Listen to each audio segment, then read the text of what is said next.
faut baisser le nombre de demandeurs d'asile au Québec. Et là, nous sommes d'accord avec le premier ministre. Parce que malheureusement... Sur les travailleurs temporaires? Sur les travailleurs, non, parce qu'ils répondent à des besoins du marché du travail. Alors, le choix que les employeurs ont, c'est de se tourner vers l'immigration, les travailleurs étrangers temporaires, pour venir les aider à réaliser du travail, à produire des biens ou à donner des services. Là où on rejoint le premier ministre, c'est sur les demandeurs d'asile. C'est un peu bizarre que près de 50 des demandeurs d'asile au Canada sont au Québec, alors qu'on représente 22 de la population. Alors, il ne faut pas toucher aux travailleurs parce que ceux-ci, malheureusement, pour la croissance économique, ne sont pas en mesure de pouvoir générer cette prospérité, cette croissance qui est importante pour les entreprises au Québec. C'est une réduction énorme et nous le faisons parce que moi, je veux que ces emplois vont aux étudiants, vont aux jeunes, vont aux aînés, va aux nouveaux arrivants qui sont déjà installés ici. Le ministre prend acte que le taux de chômage a augmenté. C'était la décision à prendre, selon la présidente de la CSN, puisque les employeurs peuvent recruter localement. Et que faire pour les postes qui demeurent difficiles à combler?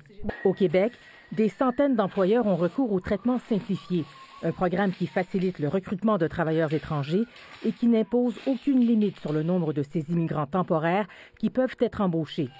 Or, après avoir annoncé le mois dernier un resserrement des règles du programme de recrutement de travailleurs étrangers ailleurs au pays, Ottawa confirme que l'entente de traitement simplifié au Québec sera aussi restreinte pour les emplois rémunérés à moins de 27 $ l'heure. Ainsi, les travailleurs temporaires ne pourront plus représenter plus de 10 % des effectifs d'une entreprise. Ces changements doivent mener à une révision en profondeur de l'ensemble des règles, selon le syndicat des métallos, dont l'abolition des permis fermés qui lient obligatoirement un travailleur à un seul employeur. C'était un terreau fertile pour des abus, pour un déséquilibre du rapport de force en milieu de travail. C'était un échappatoire pour un paquet d'employeurs. La nouvelle d'aujourd'hui était vraiment consternante pour les employeurs au Québec. Le Conseil du patronat du Québec juge que cette décision met l'économie en péril. Il y aura un impact sur tout l'écosystème des PME et même des travailleurs québécois, parce que si une usine est obligée de fermer parce qu'il n'y a plus assez de travailleurs temporaires, c'est aussi l'emploi des Québécois sur place qui est mis en péril. Ces nouvelles mesures entreront en vigueur le 26 septembre. 3 secteurs seront exemptés, la santé, la construction et la transformation alimentaire. Monsieur Blackburn, vous vous dites consterné par la restriction du gouvernement fédéral des critères d'accès à ces travailleurs. Pourquoi? D'abord, c'est l'improvisation dans laquelle on se retrouve malheureusement avec les décisions du gouvernement qui viennent, à quelques jours d'avis, chambouler la réalité des entrepreneurs au Québec. Et cette décision qui va entrer en vigueur la semaine prochaine, donc dans 7 jours, va avoir des conséquences potentielles pour 40 000 travailleurs. Alors, ça touche un bassin d'environ 40 000 travailleurs qui, lorsqu'il viendra le temps de renouveler leur permis de travail, pourraient se retrouver incapables de renouveler leur permis de travail. Et pour les entreprises, il y a un impact important? Pour les entreprises, définitivement, il y a un impact important. Alors, au deuxième trimestre de 2024, nous avons encore 139 000 postes de toutes les entreprises de toutes les régions du Québec qui sont disponibles, qui malheureusement ne trouvent pas... Il y a encore plus de gens qui cherchent de l'emploi sur le territoire. Il y a encore plus de gens qui cherchent de l'emploi. Par contre, ça ne veut pas dire que le taux de chômage qui a monté, qu'il y a plus de gens qui sont en recherche d'emploi, que ces gens-là ont les compétences ou la formation pour être capables de combler ces postes. Alors, vous voyez, malgré une augmentation du taux de chômage, il y a quand même 140 000 postes de disponibles dans toutes les régions du Québec. Vous avez besoin de cette main-d'œuvre. Monsieur Hainaut, vous vous réjouissez à la CSN de ces restrictions supplémentaires. Pourquoi? Bien, premièrement, peut-être une chose que je vais être d'accord avec mon collègue patronal, c'est clair qu'une semaine de vie, je comprends les employeurs quand même. C'est court. Je veux dire, sur le fond, on est d'accord. Sur la forme, je pense qu'un préavis un peu plus long aurait été... je comprends un peu le désarroi là-dessus. Mais c'est clair que pour nous, le taux de chômage, quand même, le chômage a augmenté de près de 32-33 dans la dernière année. Donc, il y a de l'emploi présentement. Pour nous, je pense que c'est un premier pas. Mais en même temps, on est quand même un peu déçus qu'on a encore les permis fermés. Donc, ça fait longtemps qu'on réclame la fin de ces fameux permis fermés-là pour les travailleurs étrangers. Alors, les permis fermés, c'est des travailleurs étrangers qui se retrouvent à un endroit puis qui ne peuvent pas aller travailler ailleurs. Ils ne peuvent pas aller travailler. Donc, ces personnes-là arrivent là et ils sont pris avec cet employeur-là toujours. Ils ne peuvent pas changer. Puis avec l'augmentation présentement des lock-outs, depuis décembre, il y a beaucoup d'augmentation des lock-outs du côté des employeurs. Ces gens-là sont pris à ne pas pouvoir travailler nulle part parce que c'est un employeur seulement. Donc, souvent, je l'ai vécu dernièrement dans une entreprise de la Rive-Sud de Montréal où il y avait 2 travailleurs français étrangers qui ont dû, la solidarité syndicale, mais sinon, il n'y avait pas d'argent pour payer leur loyer, il n'y avait rien. Là. Donc, c'est vraiment, moi, je pense qu'il faut regarder pour que ces gens-là, minimalement, puissent aller travailler ailleurs lorsqu'on les emmène au Canada. Parce qu'il y a une question aussi de comment on s'occupe de ces travailleurs-là, dans quelles conditions ils travaillent. Quand les Nations unies reprochent au Canada de quasiment aller dans l'esclavagisme moderne. Parlons-en de cette déclaration. C'est quand même une réalité, là, le traitement de ces travailleurs-là. Parlons de la réalité, M. Fillon. 2023-2024, les dernières statistiques qui viennent de sortir par Statistique Canada. On parle au Canada de 12 entreprises qui se sont vues refuser ou retirer leur permis parce qu'ils ne correspondaient pas aux critères pour s'assurer que leurs travailleurs étaient dans des conditions... Ce sont peut-être des cas extrêmes. Bien, c'est des cas extrêmes, mais on parle de 12 sur l'ensemble du Canada. Donc, de vouloir faire porter l'odieux de ce programme qui a été instauré pour remplir des besoins en termes du travail.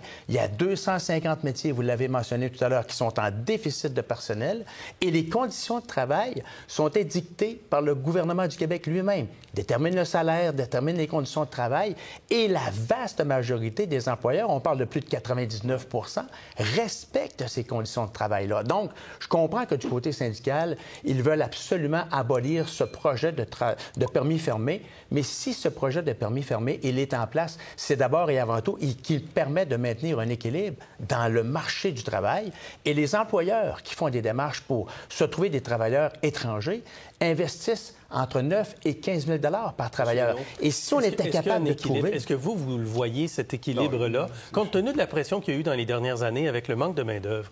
Écoutez, oui, il y avait un manque de main-d'œuvre. Ces gens-là sont venus nous aider, puis c'est bien, mais ces personnes-là sont pris en otage avec les permis fermés. Parce que tu peux être un mauvais employeur, puis ces gens-là ne peuvent pas aller ailleurs. Donc, si les permis étaient ouverts, moi, je crois que les employeurs feraient plus attention à leur personnel et il y aurait moins de problèmes de rétention. Donc, on garderait nos gens. Puis présentement, écoutez, je pourrais en sortir des noms. J'ai vu plein de conflits où les gens sont pris en otage parce qu'ils sont déchirés. Je fais quoi, là? J'ai pas d'emploi, je peux pas rien faire. Et il y a des travailleurs, par ailleurs, au Canada, au Québec, avec le taux de chômage qui augmente. Pourquoi les entreprises garderaient un accès aussi large à ces travailleurs étrangers temporaires, alors qu'il y a de plus en plus de Canadiens qui sont au chômage? Bien, les faits parlent d'eux-mêmes, M. Fillon. On parle de 140 000 postes encore de disponibles au Québec, malheureusement, où il n'y a pas de personne pour prendre ces emplois-là. Si les employeurs étaient capables de trouver des travailleurs québécois, bien évidemment, ils choisiraient des travailleurs québécois, mais dans le contexte de pression sur le marché du travail, dans le contexte de rareté de main-d'œuvre, ces employeurs n'ont d'autre choix que de se retourner du côté de l'immigration et des travailleurs étrangers temporaires. Il faut rappeler encore une fois une donnée qui est une réalité. Un employeur sur 2 refuse des nouveaux contrats parce qu'ils n'ont pas la main-d'œuvre nécessaire et près d'un employeur sur 2 reporte ou cancelle ou annule des projets d'investissement parce que malheureusement, il manque du monde dans son ouvrage, dans son usine. Quand M. Legault dit qu'il faut réduire le nombre de travailleurs étrangers, le nombre d'immigrants temporaires, on inclut les étudiants, tout ça, mais on inclut également les travailleurs étrangers puis une meilleure dispersion au Canada des demandeurs d'asile. Êtes-vous d'accord avec ça, M. Hainaut? Bien, oui, mais ce qu'il faut travailler, moi, je pense, c'est vraiment que ces personnes-là puissent être intégrées à la société québécoise, canadienne. Mais est-ce qu'il faut baisser le nombre? Bien, baisser le nombre. Présentement, oui, compte tenu du chômage qu'il y a présentement. Tu sais, on parle présentement, il y avait plein d'étudiants qui étaient en chômage cette année. Il ne faut pas se trouver d'emploi d'été. Il y a un problème, là. Donc, il y a de quoi, là. Je veux dire, je veux pas... Il y a 1 an, on était en commission parlementaire de part et d'autre sur le travail des enfants. On nous disait... Mais un peu le CPQ, mais le FCI disait, si on rouvre ça, puis qu'on les enfants en bas de 14 ans ne peuvent pas travailler, des entreprises qui vont fermer. C'est pas vrai. Il y a du monde, il y a des étudiants, des étudiantes qui ne travaillaient pas cet été. Donc, c'est un faux débat. Ce qu'il faut, il faut attirer notre monde. Il faut être capable de donner des bonnes conditions de travail, pas seulement du salaire, là, des horaires, être attractifs, des bonnes assurances. Puis on va en avoir du monde, mais il faut garder notre monde. Présentement, c'est un problème de roulement de personnel qu'on a beaucoup. Il faut être capable de garder notre monde dans les établissements. Est-ce qu'il faut baisser, comme dit M. Legault, le nombre d'immigrants temporaires au Québec? Il faut baisser le nombre de demandeurs d'asile au Québec. Et là, nous sommes d'accord avec le premier ministre. Parce que malheureusement... travailleurs temporaires? Sur les travailleurs, non, parce qu'ils répondent à des besoins du marché du travail. Alors, le choix que les employeurs ont, c'est de se tourner vers l'immigration, les travailleurs étrangers temporaires, pour venir les aider à réaliser du travail, à produire des biens ou à donner des services. Là où on rejoint le premier ministre, c'est sur les demandeurs d'asile.